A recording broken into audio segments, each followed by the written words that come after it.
The man who decided India's fate, वो व्यक्ति जिसने इंडिया की आजादी में एक बहुत इंपॉर्टेंट डिसीजन लिया, या शायद हम ये कहें कि जिसने इंडिया की आजादी का डिसीजन लिया, उस व्यक्ति का नाम है लॉर्ड लुइस माउंटबेटन, जो कि इंडिया के आखिरी वाइसरॉय थे।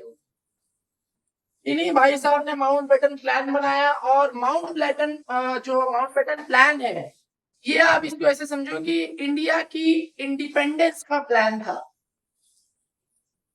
इन्होंने जो है ये माउंटबेटन प्लान बनाया, और इसी माउंटबेटन प्लान के अंडर टू नेशन थियरी दी गई, जिसके अंदर एक नेशन जो है वो इंडिया और दूसरी पाकिस्तान। अब एक सवाल ये आता है कि यार मतलब ब्रिटिशर्स क्यों ये कर रहे थे, मतलब फाइनली ब्रिटिशर्स क्यों छोड़ के गए? एक तो हमारे जो फ्रीडम फाइटर्स थे उनकी मेहनत का नतीजा था, और दूसरा कुछ हिस्टोरिकल और पॉलिटिकल कारण थे, उसको समझते हैं। तो जो सबसे पहला कारण था वो ये कि कांग्रेस और मुस्लिम लीग आपस में डेडलॉक पोजीशन में फंस गए थे। मुस्लिम लीग पाकिस्तान की डिमांड कर रही थी, कांग्रेस उसको अपोज कर रही थी कि नहीं भाई पाकिस्तान नहीं बनाया जाएगा।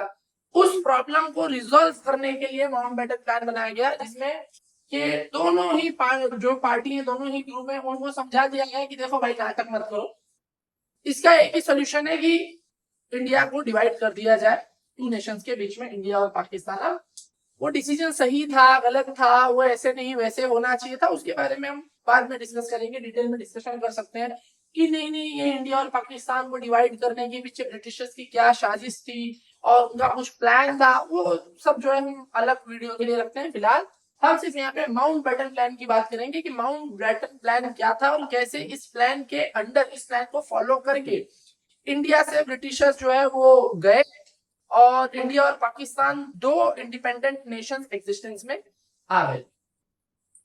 तो दूसरा, और एक तो ये रीजन कि कांग्रेस और मुस्लिम लीग डेडलॉक कंडीशन में थी, दूसरा कम्युनल वायलेंस बढ़ते ही जा रहे थे। पूरी इंडिया में हिंदू वर्सेस मुस्लिम चल रहा है, और जो है वो हर जगह मारा मारी हो रही है, वायलेंस हो रहा है, एक दूसरे को पता नहीं हजारों जो है वो लोग एक दूसरे को मर्डर कर रहे हैं। ठीक है, वो 16 अगस्त 1946 जो डायरेक्ट एक्शन डे जिसको हम कहते हैं हिस्ट्री में, तो उसमें इतना सब हंगामा हुआ। उसके बाद फिर जो है वो नोआखली में इतना वायलेंस हुआ था, जहां पे बाद में महात्मा गांधी खुद गए लोगों से मिलने, तो बहुत वायलेंस हो रहा था इंडिया में। कैबिनेट मिशन प्लान जो था वो फेल हो चुका था, और ब्रिटिशर्स भी परेशान हो चुके थे इंडिया से। 100 बात की एक बात यह है कि 1000 रीजन थे इंडिया की आजादी के, एक रीजन ये भी था कि ब्रिटिशर्स खुद भी उठ चुके थे, परेशान हो गए थे, फटीग हो चुके थे, एग्जॉस्ट हो गए थे इंडियंस को मैनेज करते करते, क्योंकि इंडियंस इतना वर्गला रहे थे, इतना परेशान कर रहे थे उनको, कम्युनल वायलेंस कर रहे हैं, यहाँ हंगामा कर रहे हैं, वहां हंगामा कर रहे हैं, पुलिस को ही मार दे रहे हैं, कुछ ना कुछ अंट बंट किए जाते, जिससे कोई ब्रिटिशर्स भी ये चाह रहे थे भाई छोड़ो यार, अब इंडिया को कैसे भी छोड़ के चलो, लेकिन ओवरनाइट छोड़ के जा नहीं सकते।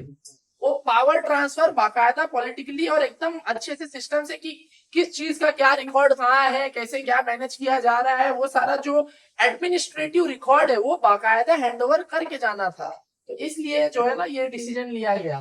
British also wanted to transfer of power. Mountbatten जो है वो फाइनली यही वो शख्स थे जिन्होंने इंडिया और पाकिस्तान के डिवीजन का डिसीजन लिया, और उसी डिसीजन के बेस पे, माउंटबेटन प्लान के बेस पे 15 अगस्त को जो है मिडनाइट में इंडिया को आजादी दी गई। इसके ऊपर एक बहुत अच्छी बहुत बढ़िया वेब सीरीज है, फ्रीडम एट मिडनाइट, तो जो है वो पार्ट्स में है, शायद चाहे तो उसको देख सकते हैं। ठीक है, ये बहुत ही अच्छी वेब सीरीज है, पूरा यही माउंटबेटन प्लान के ऊपर ही वो पूरी स्टोरी ही बनाई गई है। तो बहुत खूबसूरत वेब सीरीज है, अगर आप चाहे तो देख सकते हैं, बहुत ही आपको मजा आएगा। तो माउंटबेटन प्लान में था क्या? सबसे पहला पार्टीशन, ब्रिटिश इंडिया को दो पार्ट में डिवाइड कर दो, इंडिया और पाकिस्तान, जिसमें यहाँ पे ये वाला पोर्शन जो है वो वेस्ट पाकिस्तान कहलाएगा, और ये वाला बंगाल वाला जो पोर्शन है वो ईस्ट पाकिस्तान कहलाएगा, जो आज बांग्लादेश है। ये इसकी अपनी अलग हिस्ट्री है, ईस्ट पाकिस्तान की अपनी एक अलग हिस्ट्री है, वो हम किसी और वीडियो में डिस्कस करेंगे। फिलहाल के लिए उसको हम नहीं छोड़ते, वरना वीडियो बहुत ज्यादा लंबा होता चला जाएगा। दूसरा partition of Punjab and Bengal. अब देखो आज का जो हमारा मॉडर्न पंजाब है, पंजाब का सीन ये था कि पंजाब ये वाला जो इतना ये वाला पंजाब है ये पाकिस्तान को दिया जाए, और इंडिया में भी पंजाब है, आपको पता होगा पंजाब जो है वो इंडिया में भी है और पाकिस्तान में भी है। इसी वजह से पाकिस्तानी वो लोग जो इंडियन बॉर्डर के नजदीक रहते हैं, इस एरिया के आसपास, उनकी मदर टंग आज भी पंजाबी है, वो पंजाबी बोलते हैं।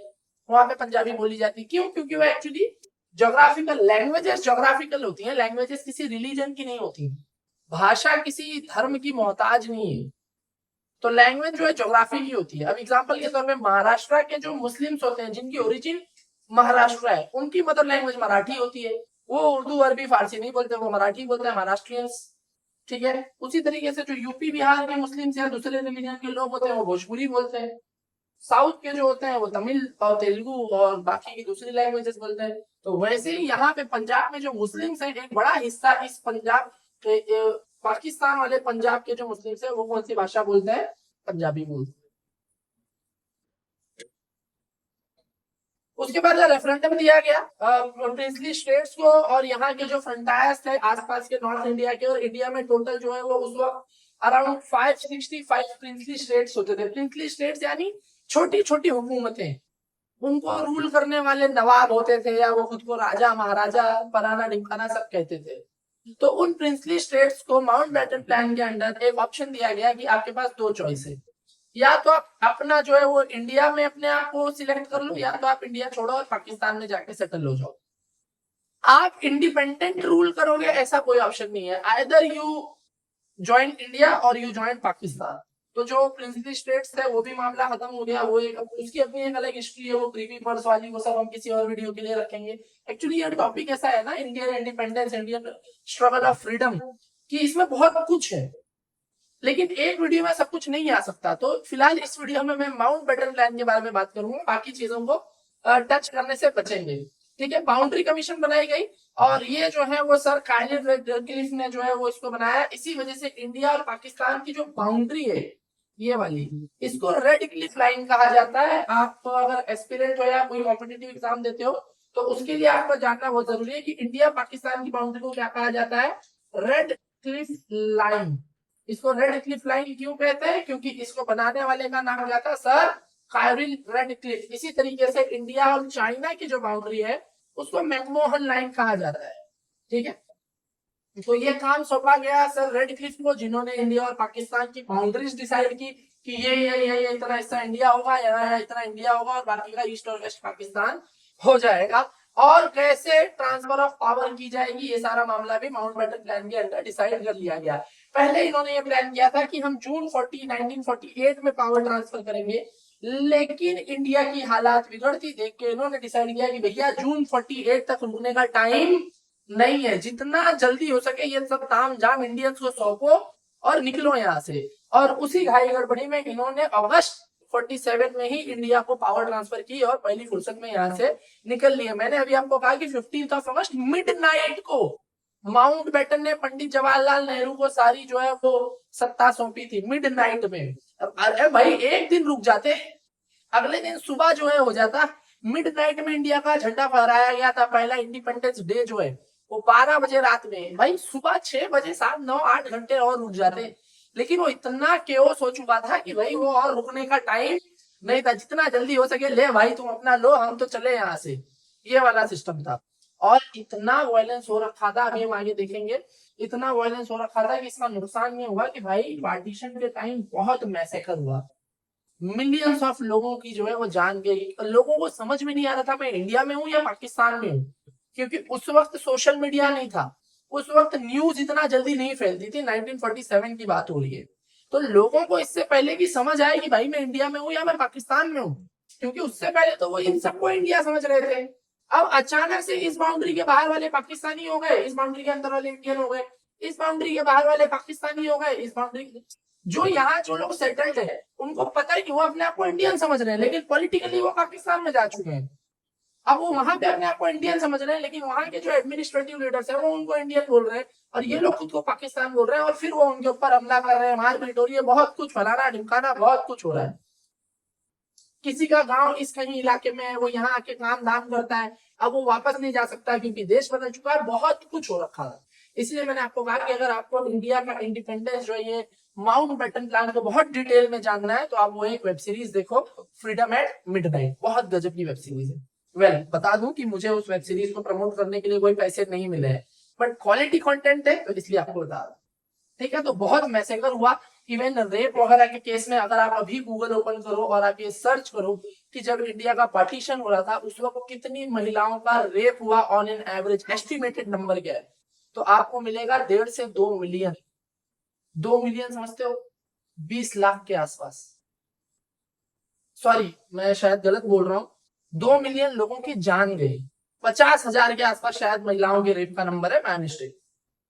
आप अभी गूगल करके चेक कर लो ना यार, मुझे एग्जैक्ट नंबर नहीं याद आ रहे हैं, आपको अभी पता चल जाएगा, गूगल करके चेक कर लो, ठीक है। तो आपको पता चल जाएगा कि किस लेवल का मैसेकर हुआ था। और ये तो वो नंबर है जो शायद रिकॉर्ड किए गए, जो रिकॉर्ड में कभी आए ही नहीं, दूर दराज कहीं गांव और पता नहीं कहां कहां जो क्राइम किए गए इस नेशन टू नेशन थियरी की वजह से, वो तो अभी हमको पता ही नहीं है, ठीक है।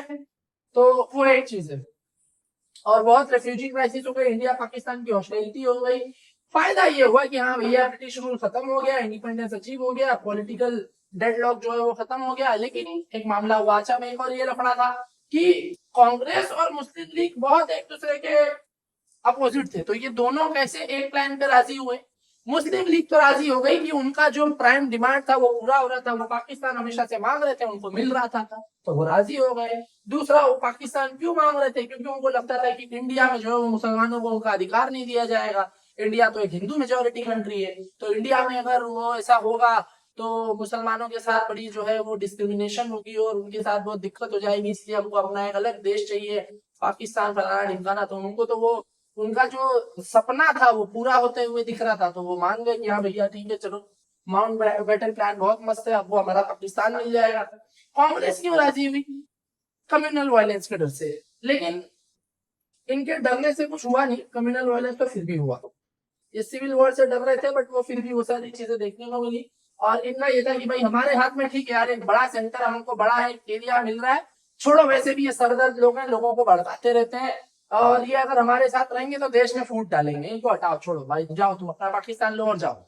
तो वो सरदर्द खत्म करने के लिए ये, और इनको क्विक इंडिपेंडेंस चाहिए था कि कांग्रेस भी इस चीज के इंतजार में थी कि कितना जल्दी ब्रिटिशर्स हटे और हमारे हाथ में अपनी हमारी सत्ता आए, हम एक सोवेरियन कंट्री बने।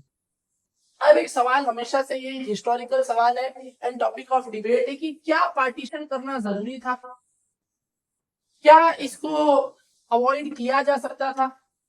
तो जवाब है जी हाँ, इसको बिल्कुल अवॉइड किया जा सकता था, लेकिन उस वक्त सिचुएशन ऐसी थी जिसकी वजह से अवॉइड किया नहीं जा सका।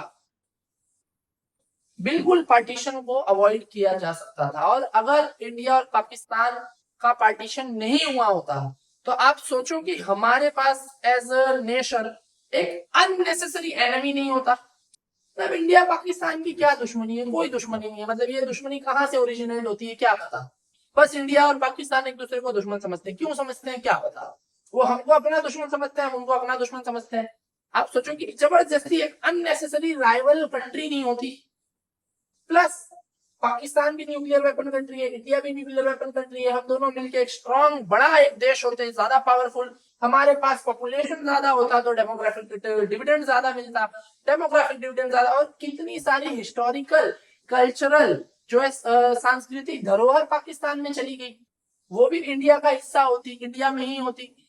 अब क्योंकि बांग्लादेश जो है वो अभी बांग्लादेश बना है, लेकिन बांग्लादेश भी एक्चुअली ईस्ट पाकिस्तान था, तो बांग्लादेश भी आज इंडिया का ही हिस्सा होता अगर ये पार्टीशन का तामझाम नहीं हुआ होता तो कितना सारा हमारा जो इतना सारा यहाँ पे जम्मू कश्मीर की मिलिट्री पे जो इतना खर्चा होता है बाउंड्री संभालने में, ये सब का कितना खर्चा बच जाता। हमारा एक बहुत बड़ा देश होता, हमारे पास जब आपके पास लैंड ज्यादा होती है तो आपके पास ग्लोबल लेवल पे, जियोपॉलिटिकल लेवल पे बेनिफिट्स होते हैं। स्ट्रेटेजिक लोकेशंस के लिए आपके पास ज्यादा प्लान होता है, ज्यादा कुछ होता है। एक ये अलग बात है कि बड़ी ज्योग्राफिकल एरिया को मैनेज करना भी थोड़ा दिक्कत होता है, बट ठीक है वो मैनेज हो जाता। तो पार्टीशन को बिल्कुल अवॉइड किया जा सकता था, लेकिन उस वक्त कुछ पॉलिटिकल सिचुएशंस ऐसी थी जिसकी वजह से हमारे जो फ्रीडम स्ट्रगल के लीडर्स थे, फ्रीडम फाइटर्स थे, हमारे जो उस वक्त के पॉलिटिशियंस थे, जो हमारे महान नेता थे, उन्होंने वही उचित समझा कि भाई फिलहाल की कंडीशन ऐसी है कि पार्टीशन हो जाए, यही बेहतर है। तो इसलिए उन्होंने वो डिसीजन ले लिया। हम उनके डिसीजन को रिस्पेक्ट करते हैं, बट एक ऑप्शन फिर भी खुला है कि वो अवॉइड किया जा सकता था। थोड़ा और टाइम लेके, थोड़ा और सूझबूझ से, थोड़ा और स्ट्रेटेजिक तरीके से वो हो सकता था, और अगर पार्टीशन नहीं हुआ होता तो हमारे देश का बहुत ज्यादा फायदा आज की डेट में हो रहा होता, बट अनफॉर्चुनेटली वो हुआ तो अब हम उसका कुछ कर नहीं सकते। तो दोस्तों ये था वो पर्सन जिसकी वजह से इंडिया को इंडिपेंडेंस मिला, इसने ये प्लान बनाया था इन भाई साहब ने कि भाई माउंटबेटन प्लान के अंदर इंडिया और पाकिस्तान को अलग कर दो और ये सारा मामला। तो आज ये जो भी हम अपना इंडिपेंडेंस डे मनाते हैं और 14 अगस्त को पाकिस्तान वाले अपना इंडिपेंडेंस डे मनाते हैं, तो ये जो पूरा मामला है कि इंडिया पाकिस्तान क्यों अलग हुए और कैसे हमारा इंडिपेंडेंस का किसने डिसाइड किया कि आज इनको इंडिपेंडेंस दे दिया जाए, तो उन सब चीजों के पीछे इन भाई साहब का हाथ है। मुझे उम्मीद है कि आपको हिस्ट्री से रिलेटेड कुछ नई चीजें सीखने को मिली होंगी, कोई नया नाम आपके सुनने में आया होगा, कुछ नई बातें आपको जानने को मिली होंगी। अगर वीडियो से कुछ भी नया सीखा है तो वीडियो को लाइक जरूर करना, फ्रेंड्स के साथ फैमिली के साथ शेयर कर दो। इसी तरीके की और वीडियोस देखते रहने के लिए मुझे इंस्टाग्राम पे भी फॉलो कर सकते हैं। मिलते हैं नेक्स्ट वीडियो में, फिलहाल के लिए गुड बाय।